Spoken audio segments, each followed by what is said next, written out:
Hello, and welcome to the CoronaCast comedy show. Here with me, Daliso Chaponda. If this is your first time tuning in, this is a show where I, Daliso Chaponda, entertain you, the people of Facebook, YouTube, Twitch. This is a show which began almost a year ago, when the coronavirus was just beginning to toy with the human race, and it has kept going. This is episode 200 and something.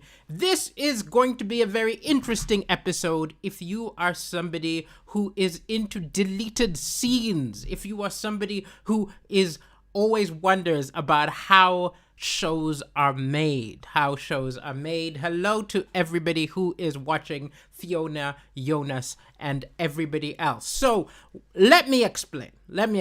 So some of you, particularly those of you who are in the UK, will know that I did the Britain's Got Talent Christmas Special, right? And in the Britain's Got Talent Christmas Special, I did the following jokes. So I did this joke.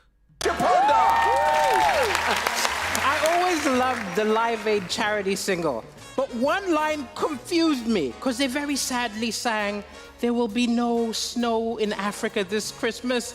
Good! We didn't want it! There is nobody on a beautiful beach in Mombasa thinking, you know what would make this better? Sheets of ice falling from the sky. So I did that joke, and I also did the following joke. The story of Scrooge makes no sense. It took 3 ghosts to make this guy change his way. You send me 1 ghost. Like, I just hear boo in the next room. I'm done. Like, I'm changing my underwear. I'm changing my ways in a second.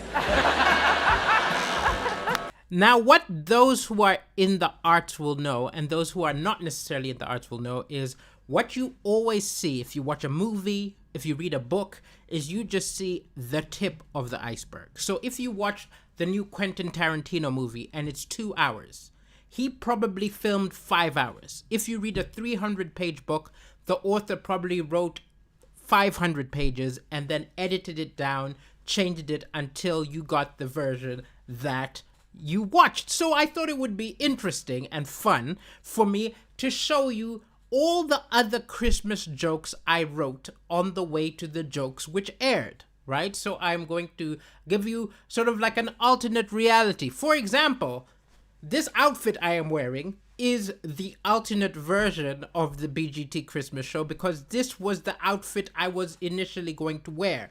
At the time, my fashion advisor was a panda, right? And the panda was like, just wear black and white. Please just wear black and white.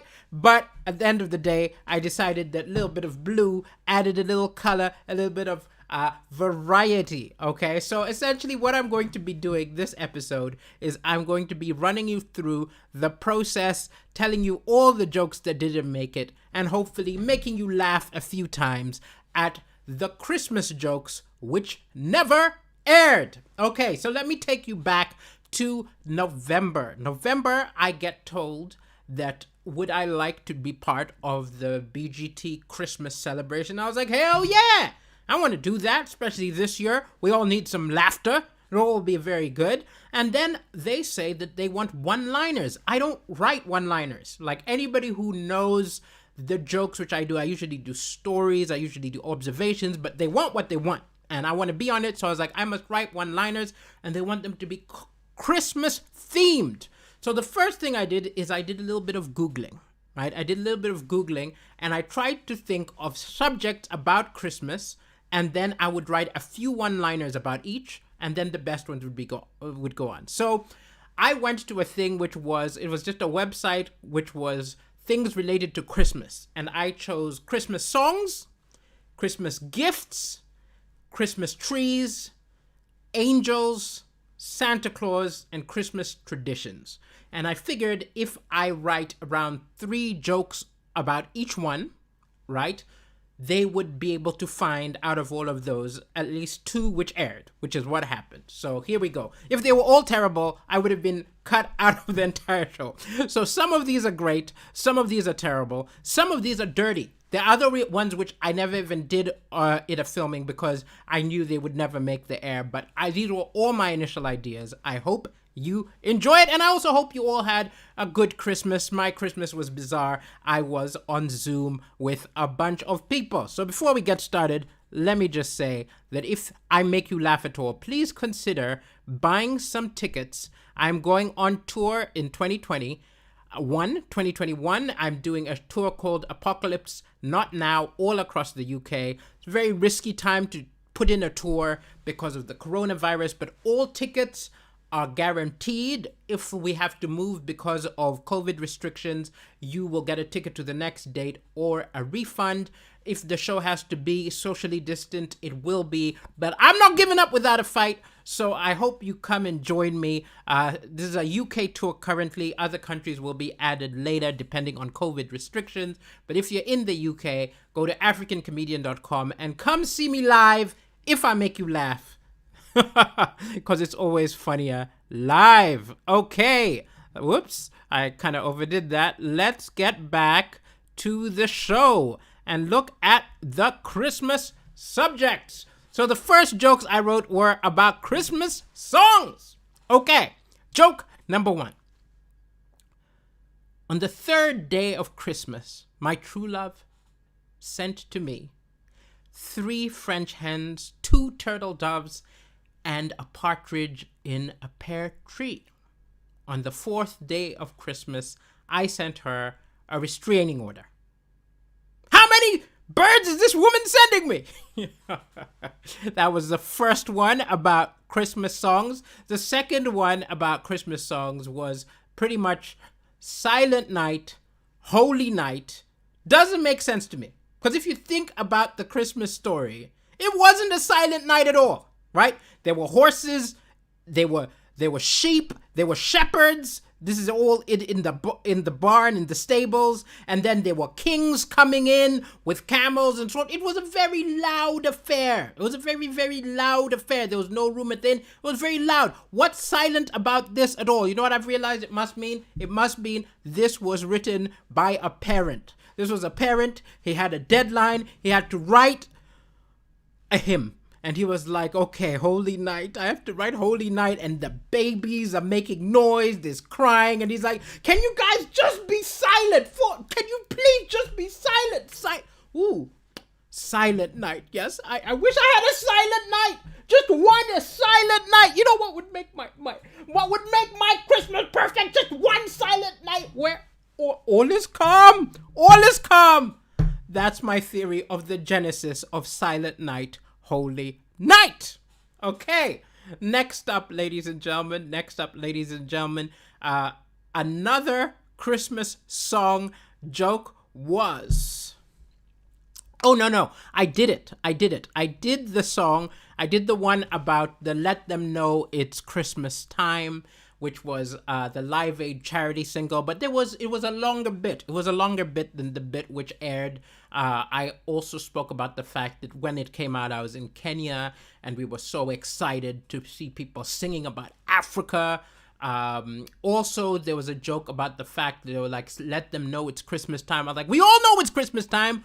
We're all Christian in Africa, and you should know because you converted us, right? So there were those bits, but then we only kept, they only kept the bit where I said, we don't want the snow. So there you go. So those are the Xmas Christmas songs ones. Let's move on to the next ones, which was gifts. Christmas gifts. In the chat, if you're watching, let us know if you had any great gifts in the intermission. I will take a look at what gifts you got, what was the best gift you got, the worst gift you got. Doesn't have to be a gift someone gave you. It could be something like the gift of a phone call from someone you cared about. Let me know. Let us all know. Okay, we move on from gifts to my jokes about gifts. So first of all, I once gave a woman money for Christmas. I am not very romantic. I gave a woman money for Christmas, and I don't think I helped matters by saying it's the only thing I know you like. Okay, obvious reasons why that one did not air. Another one. This is actually an old joke of mine, which I thought might suit it, which was about how when I was a kid, I never got the gifts I want, and my favorite thing was to be looking at catalogs which had pictures of all the toys you could order. And I used to love to look at the catalog and circle the toys that I wanted that my parents were not getting me. And I would circle the toys I wanted. And I'd say to myself, one day I'm going to have my own money. One day when I'm rich, I'm going to buy this toy for myself. I'm older. I can afford the toys, but I don't want them. But I haven't changed that much. Now I look at women who are out of my league and I just say to myself, one day, when I'm rich. That obviously did not air. Possibly misogynistic, but very funny. Okay, and the final joke about gifts, which almost made the cut, but did not quite make the cut, is Lil Drummer Boy. Lil Drummer Boy, we love the song, right? We love him. He says, I have no gifts to bring, I have no money, so I bring you this song. He gave her a song. I've got to tell you, ladies and gentlemen, that I've forgotten the punchline. Take two, ladies and gentlemen. Oh, it's simple. Okay, so the Little Drummer Boy sang, I give you my song. I have no gifts to bring. I give you my song. Do not try that with your wife. Do not try that with your girlfriend. It's not enough. Okay? If you give someone a song as a gift, you better be as good as writing songs as Elton John. Okay, I've realized we need to have a very quick intermission, ladies and gentlemen, because I foolishly forgot to plug in this computer, and it is on, it's on 20 minutes, but I'm going to put the intermission in right now anyway, so go grab a drink if you need one as I grab the socket. Okay? Be right back.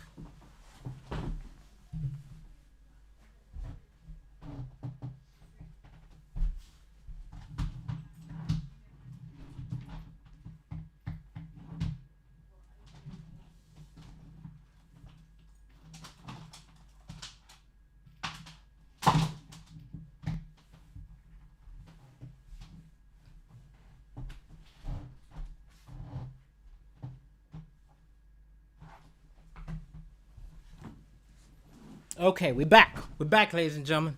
We're back.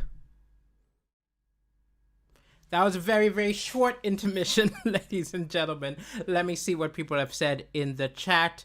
Tricky Fun says that you consider a gift the fact that you got to appear as Santa Claus on Zoom calls for kids of various nationalities.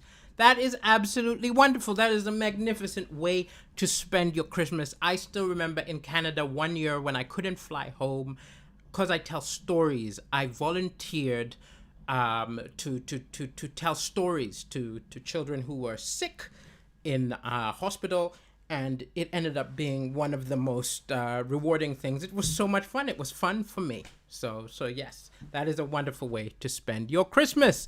Okay, where were we, ladies and gentlemen? We'd done Christmas songs, we'd done gifts, and we were on to Christmas trees. Let me tell you my jokes about Christmas trees. As I said, if you have any comments, please put them in the chat.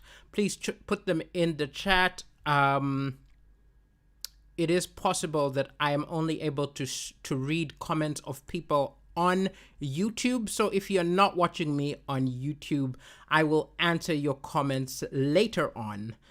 Just personally, I'll go type underneath your comments. I'm no longer paying for the platinum package for streaming, based on my faith that life is slowly resuming. So I cannot see all of your comments, but if we go into another lockdown, I may repurchase the platinum package. Okay, we're on jokes about Christmas trees. Okay, this one did not air on television for obvious reasons. If you have a Christmas tree, people, do use a star, okay? If you're looking for something to put at the top of your Christmas tree, use a star as in that image. Use a star, put a star on top. If you decide to put an angel on top, okay, please do not put an angel who has got a big grin. Way too often, I have seen an angel at the top of a Christmas tree smiling, and it looks like the top of the tree has some kind of vibrating top or something like that, because she looks way too pleased. Something like that. Another joke about Christmas trees is, it never made sense to me when you consider a Christmas tree, right? Because Jesus was born in the desert. There are no trees that look like that.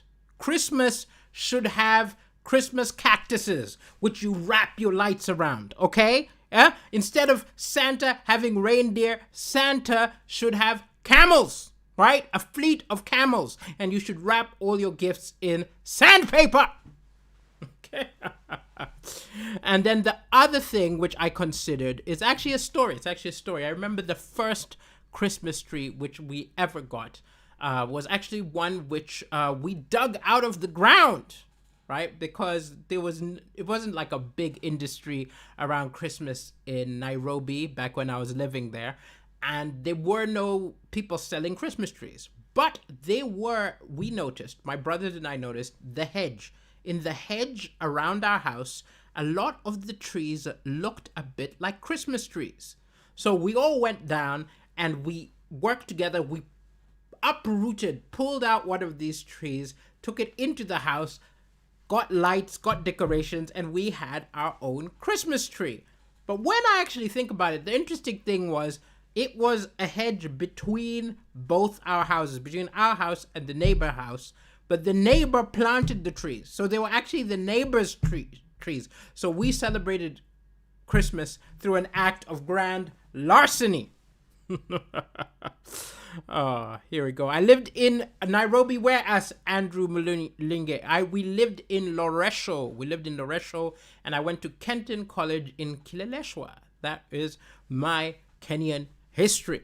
Okay, ladies and gentlemen, the next subject which I wrote about was angels.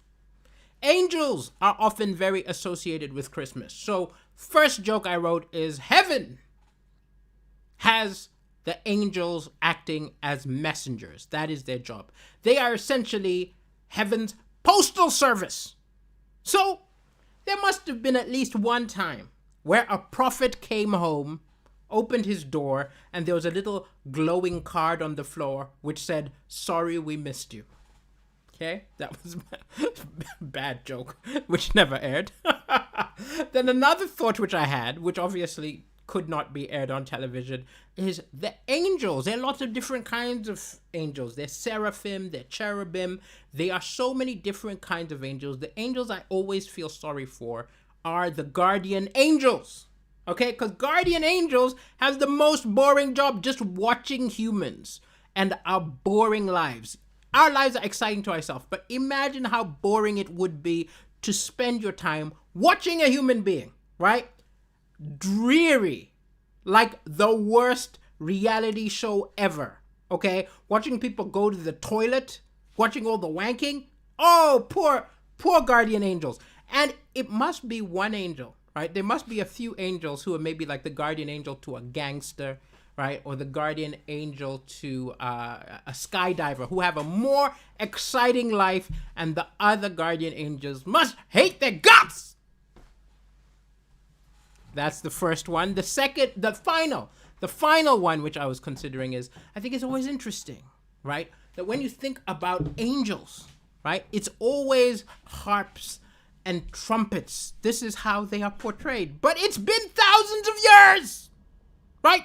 We've had thousands of years, and they're still on the harps and the trumpets. Angel would have got with the times, right? There'll be a few angels rolling with drum kits, rolling with electric guitar. There'll be a few rapper angels, right? Coming in saying, "Hark, hark, hark, yo," right? Hark, hark, till the dark turns to light, 'cause we fight. Jonas, you are right. It must indeed be boring watching humans. Okay, we move on. Ladies and gentlemen, to the final section. We move on to the final section, ladies and gentlemen, which is Christmas. Oh, not the final section. Penultimate section, which is Santa Claus. I wrote some jokes about Santa Claus. Okay, now the first joke was an old joke of mine, which I thought I could use, but I could not, of course, use it on television, particularly this year, where this has been a very controversial subject. But Santa Claus never got the gifts I wanted. One day I went to my dad upset, and I said, "Hey, Dad, why does Santa Claus go to the neighbors, gives them the big remote control car, comes here, gives me the little metal one?" And he didn't want to ruin Christmas for me, so he just said to me, "Look, you have to understand, son, Santa Claus is a huge racist." Made a lot of sense. So I poisoned his cookies. So there was that one, right? A further joke I had about Santa Claus is a bigger consideration. Is I've always wondered about the elves, because as far as I can see, the elves were unpaid labor, right? Slaves, essentially. And I think that it's about time. This is the 21st century, and Santa's elves and Willy Wonka's Oompa Loompas need to come together, band together, and start unionizing, form a liberation movement, and break free from the tyranny of the colonizers. Yes. And finally, I had a story which I considered telling, but it took too long, about the worst Santa Claus who I've ever seen. The worst Santa Claus I have ever seen was in Malawi. In Malawi, by the lake, my family, we went to a lodge. We went to a lodge on Christmas Day. And when we were at this lodge, they obviously decided it would be a delight to have Santa Claus appear.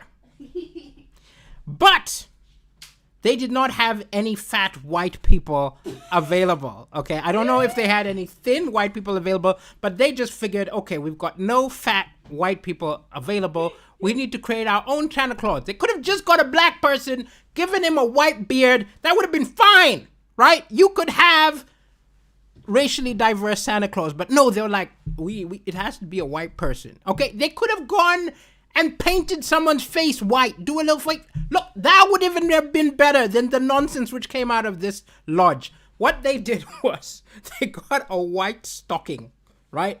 White stocking, put it over someone's face, cut out eye holes, cut out a mouth, and then they couldn't even get a fake beard, so they got cotton balls and they stuck the cotton balls on the outside, and they created the most frightening looking Santa Claus ever seen. This Santa Claus came into the dinner room, right, with a bunch of gifts, and a child began to weep.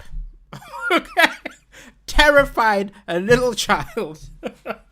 They clearly failed in their quest. I see some LOLs. Glad you're enjoying it. And yes, Gavin, I am back on the live streaming. I haven't been streaming for a while because I had a lot of Christmas shows, and it was also just Christmas. But I'm back.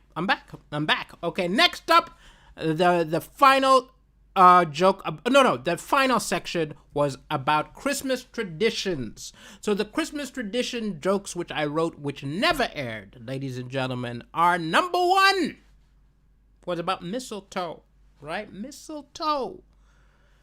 Very bizarre tradition, right? You put up this little bush, you get to kiss people. But this year, with the coronavirus running rampant, we can't have mistletoe. So I would like to propose for 2021 that the Christmas plant should be raw garlic, okay? And then the second one was about how people are always happy. Little note, actually. This one was filmed, but there was not enough time for them to air. So people are always happy to open their door to Christmas carolers because they come and they sing and they bring cheer. People are always happy to see them. So I thought that for 2021, bailiffs, you need to up your game, okay? Sing a little song, do a little dance before you take our money. Come on!